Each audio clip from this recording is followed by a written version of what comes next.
જય શ્રી કૃષ્ણ। સ્વાગત છે તમારું છાયાની વાનગીઓમાં।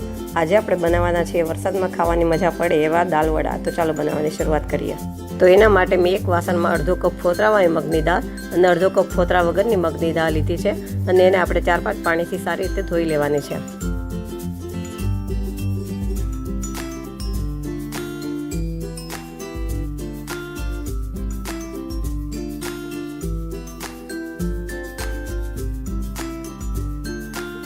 દાળ ધોવાઈ જાય એટલે દાળની ઉપર 1 લોટા જેટલું પાણી નાખી અને દાળને 2 કલાક માટે પલળવા દેશું।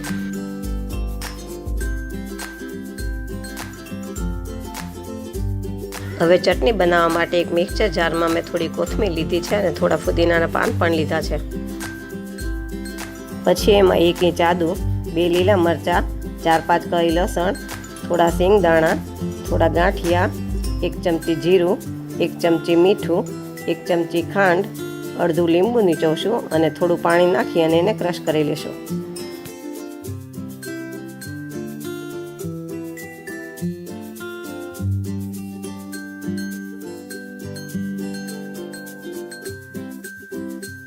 તમે જોઈ શકો છો આપણી ચટણી સરસ પીસાઈ ગઈ છે અને એનો કલર પણ સરસ આવ્યો છે। તો આપણે એને એક બાઉલમાં કાઢી લેશું। ચટણીમાં સેવ અથવા ગાંઠિયા નાખવાથી એનો સ્વાદ બહુ સરસ આવે છે। હવે આ બાજુ આપણી દાળ પણ સરસ પલળી ગઈ છે। તમે જોઈ શકો છો કે આપણે હાથેથી દાણો દબાવીએ તો એ તરત જ તૂટી જાય છે।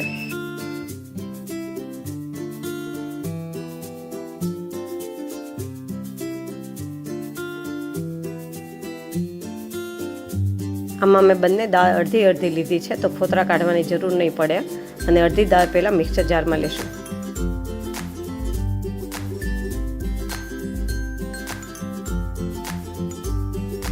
પછી એમાં 8-10 કળી લસણ, 1 ઇંચ આદુનો કટકો, 3-4 લીલા મરચાં નાખી અને પાણી વગર એને અધકચરું ક્રશ કરી લેશું। દાળ પીસાઈ ગઈ છે તો તમે જુઓ આપણે આવી કરકરી દાળ રાખવાની છે। હવે આમાં જે અલગ રાખી હતી એ દાળ, થોડી કોથમીર, 1 ચમચી મીઠું, અડધી ચમચી હિંગ નાખી અને વિસ્કરથી સારી રીતે ફેટવાનું છે।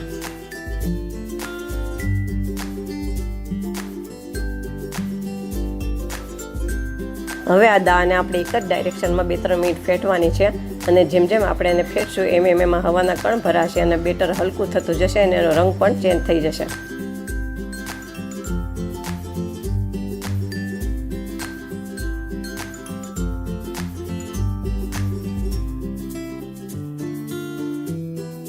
હવે તમે જોઈ શકો છો કે બેટર પહેલાં કરતાં લાઇટ થઈ ગયું છે અને હળવું પણ થઈ ગયું છે। તો આપણે એના ગોટા બનાવીએ।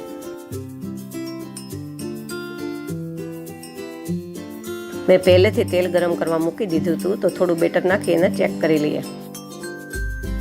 તેલ ગરમ થઈ ગયું છે તો હાથેથી નાના નાના ગોળા લઈ અને જેટલા વડા અંદર સમાય એટલા આપણે તળવા મૂકી દઈશું।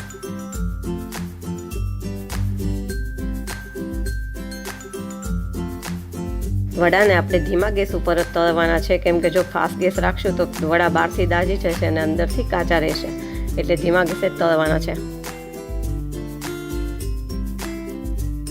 વડાને પહેલાં થોડી વાર તળાવવા દેશું પછી જ આપણે ધીમે રહીને એને પલટાવશું, નહીં તો વડા ભાંગી જશે।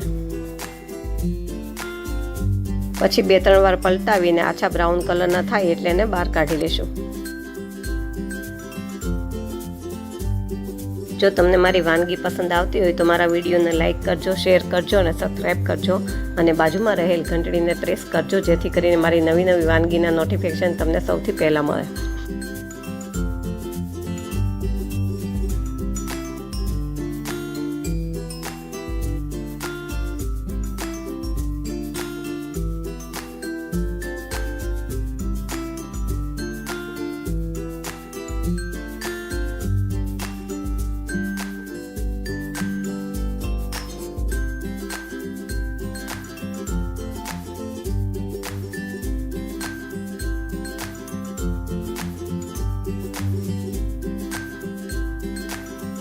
વડા સાથે ખાવા માટે મેં મરચાં પણ તળ્યા છે।